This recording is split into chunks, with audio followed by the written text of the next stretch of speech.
रीत नाही कळाली की फजिती होत असते. चुकली रीत झाली फजिती. रीत चुकली की फजिती होते. विनोदासाठी मी दृष्टांत सांगत नाही. मी सुरुवातीला हात जोडून बोलतो. विनोदासाठी दृष्टांत नाही. माझा सिद्धांत काय, रीत चुकली की फजिती होते. कशी होती बघा. श्रावण महिना चालू होता. श्रावण महिना एका गावामध्ये दररोज सत्यनारायणाची महापूजा राहायची. सत्यनारायणाची. आणि एकाचं घर होतं जरा गाव सोडून बाहेर फॉरेस्टच्या कडेला. ते गावात नव्हतंच, गावाच्या बाहेर लांब होतं. त्या घरातली एक ती माऊली एके दिवशी गावात आली. तिनं सहज पाहिलं तर काय ती सत्यनारायणाची पूजा, तो चौरंग मांडलेला, कलश पूजा मांडलेली, देवबाप्पा कृती म्हणालेली, लोक ऐकालेले, काय वातावरण वाटलं. आणि त्याही माऊलीच्या मनात काय आलं, सत्यनारायण आपल्या घरी घालावा. रीत चुकलीवर फजिती होती. सत्यनारायण घालावा. तिने त्या देवबाप्पाला, ब्राह्मण काकाला सत्यनारायणाची पूजा झाल्यावर आपला मनोगत व्यक्त करून सांगितलं, काका मला सत्यनारायण करायचं माझ्या घरी. ते म्हणजे तुम्ही राहता कुठं, म्हणजे अमुक अमुक ठिकाणी घर आहे गावाच्या बाहेर. काका म्हणजे सगळ्या तारखा बुक माझ्या, म्हणजे थोडा बी वेळ नाही का. मग काकाने तिचा भाव बघितलं पंचांग. म्हणजे काकी ताई येणाऱ्या रविवारी मला सकाळी 7 ते 8 1 तास वेळ आहे बघा.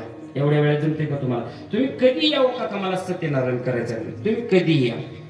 काका गेले रविवारी पूजेला. आता याला रीत माहिती नव्हती, गावाच्या बाहेर असल्यामुळे यांना सत्यनारायण कसा असतो, पूजा काय असते, पाठ काय असतो, काय दोन्ही नवरा बायको निवळ आडदांड.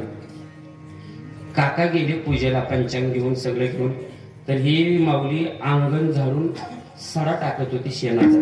काकाने सांगितलं, उरकलं नाही का ताई अजून, मला गडबड आहे बघा. अहो म्हणजे काका झालंच, स्नान करते लगेच पूजेला बसते. काका म्हणजे तुमच्या अंग होईपर्यंत मला वेळ नाही.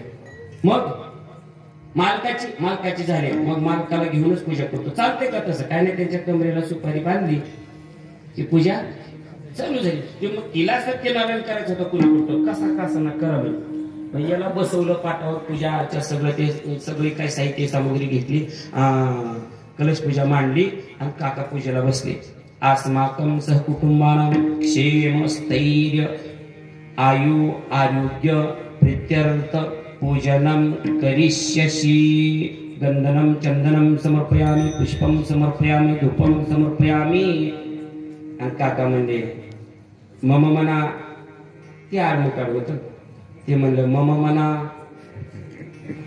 काका म्हणजे डोळ्याला पाणी लावा. ते म्हणलं डोळ्याला पाणी लावा. काका म्हणले तसं म्हणून हो, मी म्हणतो तसं म्हणू नये, माझ्या माग म्हणा. ते बी म्हणलं तसं न हो, मी म्हणतो तसं म्हणायचं नाही, माझ्या माग म्हणा.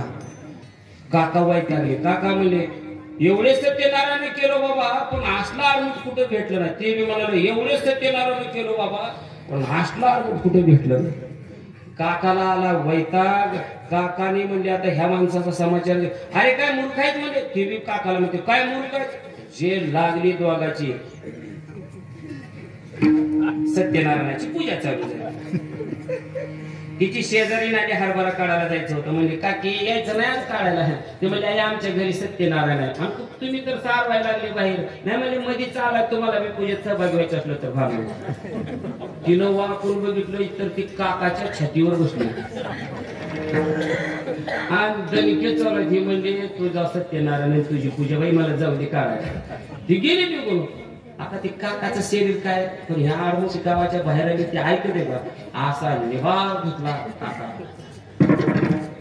कसं तर ते धोतर पंचांग सावरत काका घरी आले. काकी घरी वाट बघत होत्या. पिचकतच यायले होते. काकीने म्हटले काय झालं, लय सत्यनारायण घातली मला, असलं घर कुठं मिळालं नाही. काय झालं, झालेली सगळी हकीकत सांगितली. काकी बी चिडली त्या माणसावर. काय आम्ही काढाय, गावचा वारा माहित नाही, अशीच माणसं असतात. त्यानं मला भेटूच तर ते म्हणजे मी त्याचा समाचारच घेते. मग तोरीचं सगळं सारवण झालं. इकडे कॅमेरा ठेवा. सारवण झाला, आंघोळ झाली, सगळी झाली. ते म्हणजे झाला पाऊस सत्यनारायण झाला की म्हणला असू फेरावं म्हणला सत्यनारायणाची पूजा घालायची. बायकोला म्हणते ती बायको म्हणली अहो सत्यनारायण झाला, पण मी ते ज्या घरी गेलते ना त्यांनी सत्यनारायण झाल्यावर काकाला कोरडा शिरा दिलता, आपला द्यायचा विसरला. कोरडा शिरा द्यावा नको काकाला. ते म्हणजे मग एक पिशवीत भरते मी ते पहिलं देऊन या. काकाला कसं रिकाम्या हाताने पाठवत नसते. काकी इकडे वाट बघायली ती कधी गाठ पडते. त्यानं पिशवी भरलं ती कोरड्या शिदाची नवरा बायकोनी लांबूनच बघितलं चालून गिराईक आले म्हणजे ते म्हणे कुलकर रे काका म्हणे तुम्हाला शिदा द्यायचा होता आणलाय का शिदा हो ये मग मध्ये घेतलं दरवाजा लावला आणि आता निवड धुतला दोघांनी पती पत्नीने हे घरी आलं बायकोला म्हणते येडे सत्यनारायण करायचा लय सोपा आहे पण शिदा द्यायचं लय अवघड